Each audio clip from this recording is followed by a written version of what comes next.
All right, all right, all right. I don't know why I did that. I promise I won't do it again. Someone's already got that catchphrase. But in today's solo episode, I'll talk about one of the most valuable forever games in life, telling better stories. I'll give a couple examples and share 7 tips on how you can do it. As always, feel free to DM or email me just to chat or answer your own questions on this show. A lot of the topics recently, every couple episodes pretty much, has come from people who have asked specific questions, and I love creating. That could easily be my life's work, creating when it comes to answering questions. So I want to start off with a little bit of a story to set an example, and that's that Mr. Beast tried growing on YouTube for years, making hundreds of videos before anyone ever watched. There were so many times that he felt like giving up, but he trusted it, he stuck with it, and believed that it would work out. He never lost faith, continued learning, and kept going. Now, he's the biggest creator on the planet. He opened 150 Beast Burger locations in 24 hours. His chocolate bars make over $100 million per year, and it would cost much more than a Super Bowl ad spot to sponsor one of his videos. And if that's not enough, he turned down selling his brand for billions of dollars. Mr. Beast has made it. But where does he go from here? And more importantly today, what the heck does this have to do with storytelling? Well, that is a short story. Mr. Beast's creator career in 9 lines can be shared as a beginning, a middle, and an end to summarize his journey. And there's a tiny cliffhanger at the end in case we need a sequel. It's not the best short story, but the point is that these stories don't need to take long. I've helped a couple people write memoirs in the past. I'm currently helping someone write a young adult fiction book, and I too am working on my own personal development book. These are 3 completely different genres, but there's one massive thing that they have in common, and that's the importance of telling a great story. So naturally, I've been talking a lot about story. Sometimes it's a bit easier to observe, like in the case of a novel, movie, or TV series. Sometimes it's a little more subtle in the case of self-help, blog writing, and music. And sometimes it's pretty much mandatory, whereas other times, less so. But regardless of your medium, telling stories can help. You could be a photographer, start a channel unboxing cards like Pokemon or something, paint acrylic on shoes, sell donuts, sell anything, and yet storytelling can help you. There's not an industry that it wouldn't help. And this is why storytelling is one of the most important overlapping skills for all of us, for all of you as creators. And if I were forced to pick one thing to study and practice forever, it would probably be how to tell better stories. Now, you have great stories already. And honestly, I think that you know how to tell them too. But first, let's just focus on the fact that you do have these stories. One of the most common, arguably the strangest barriers to storytelling that I hear from people is that they don't have any stories to tell. And this is where I've really been able to help people with writing memoir style, for example, because sometimes you just need someone to talk it through with you. Over the course of hours, weeks, or months, we can uncover many stories.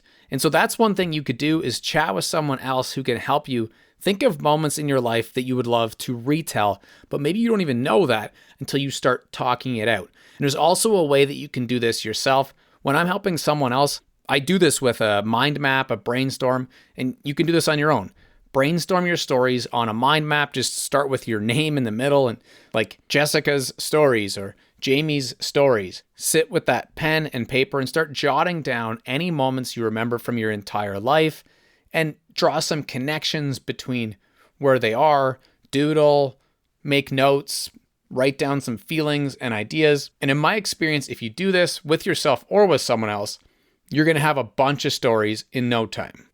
But what can you do if you truly don't have what you would consider to be a good story? I did feel like this at different times in my life. If I looked back now and I understood what a good story is, maybe I actually had a lot of them. But I do know what it feels like to feel like we don't have a good stories.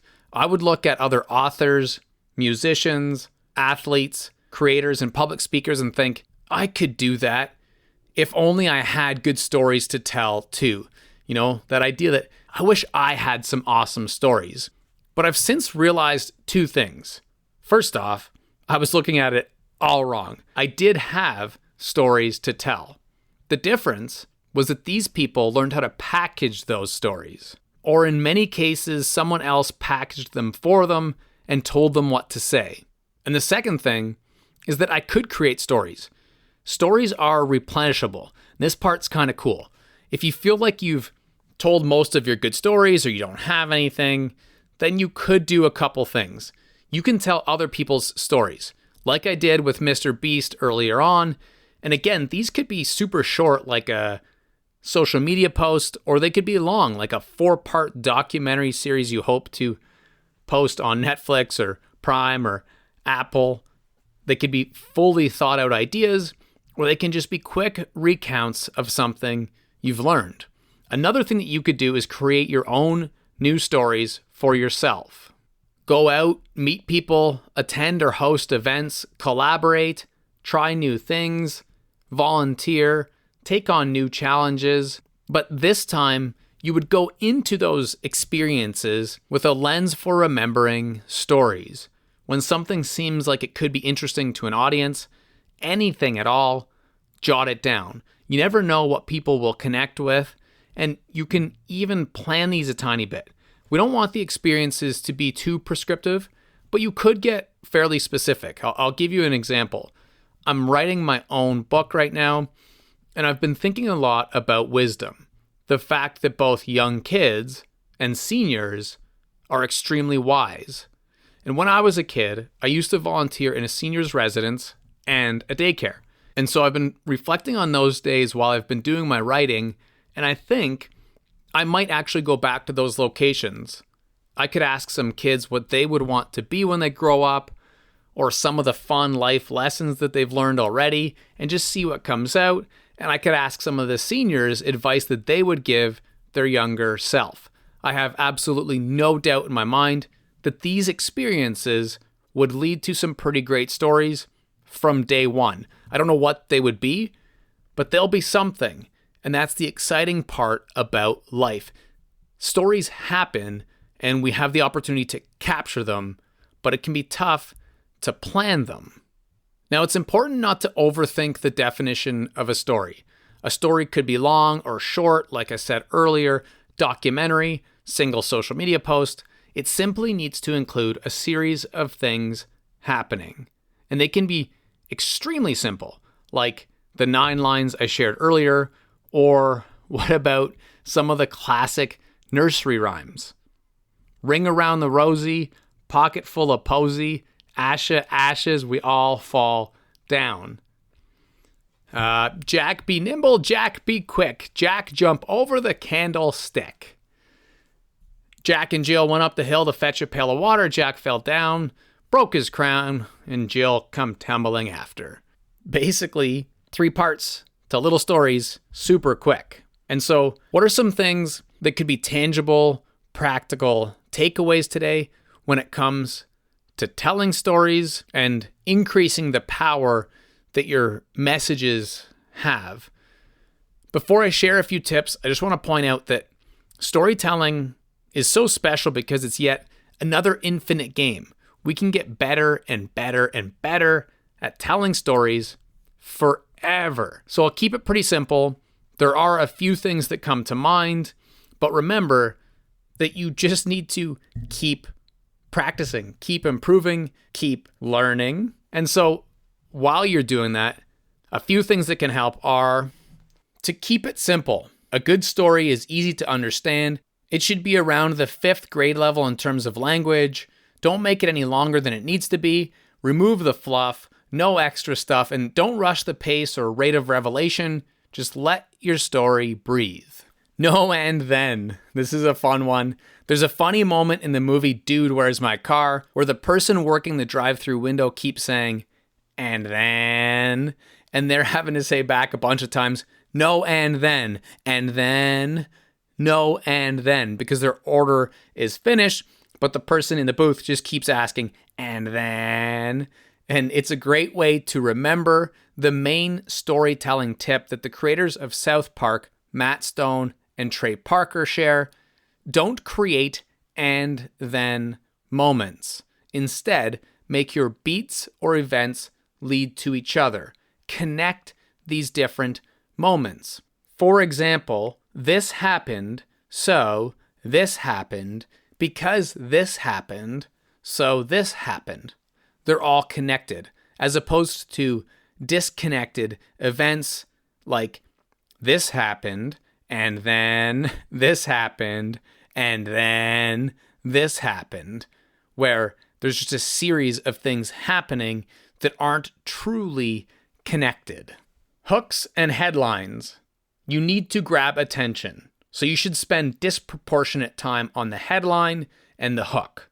This is the catchy thesis value statement of your piece, the actual headline or title, but then also the first sentence, the first paragraph.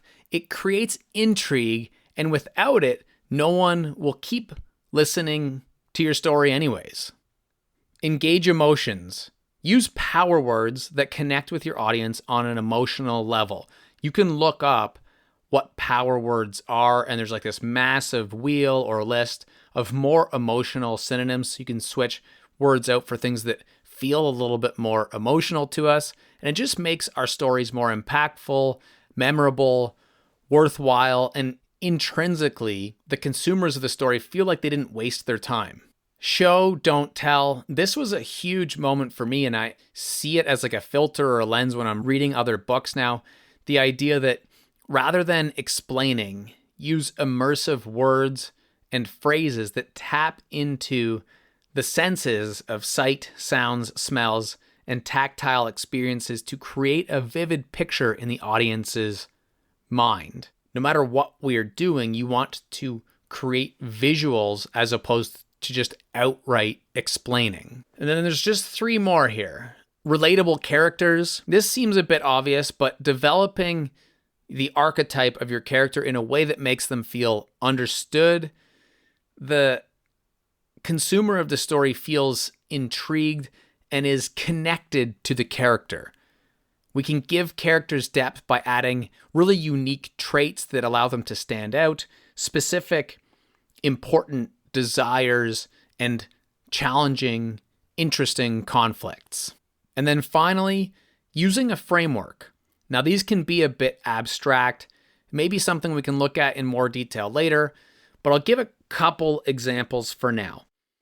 When it comes to writing for business stuff, you could use a framework like AIDA, attention, interest, desire, action, and then you could go off the beaten track from that framework and get as creative as you want. But at first, you want to start with a framework for the story you're telling. There are so many others that are a little more detailed too. You could look up just a ton of frameworks for education, memoir, business, fiction. Any types of stories can have a framework that underlies it. And the simplest one that comes to mind is the idea of having a beginning, a middle, and an end. Like we talked about with the nursery rhymes, it's as simple as that. But one of the most popular ones is the hero's journey. And the hero's journey is a series of steps that a character must take to achieve their goal. If you look at any really popular story that has that character who goes on a journey, this is what's coming to mind. Those main steps typically include a call to adventure, so someone telling them that they're about to have to face this situation or that they have to go on this adventure. They meet a mentor They don't really want to go on the adventure, but the mentor helps them understand why they should or why it's worthwhile. They cross their first threshold by starting to pursue the goal and leaving behind the world that they knew. They venture, as they say in Frozen, into the unknown. They have tests, trials, and allies. A major enemy or obstacle faces them. They overcome it with the help of what they've learned from their mentor and their own journey. And then finally, they return home, transformed and changed by their experience. That's the overall hero's journey that we see in any really good story. And that's it. It's probably like a pretty long episode. I'm sure more than 15 minutes of this topic of storytelling. So I'll leave you with that. If you want to tell better stories, you can review these 7 things and many, many, many more. It's, remember, an infinite game. We can get better and better until the day we die. So don't stress. Just try and improve one little area. That's why it's such a great metaphor for life. Now, I really love when you ask questions, so keep them coming. This episode was inspired by someone asking me specifically about the hero's journey, so it's kind of funny to leave that right till the end. But I really hope you appreciate it. Fire us DMs or replies and comments anywhere at Just Keep Learning.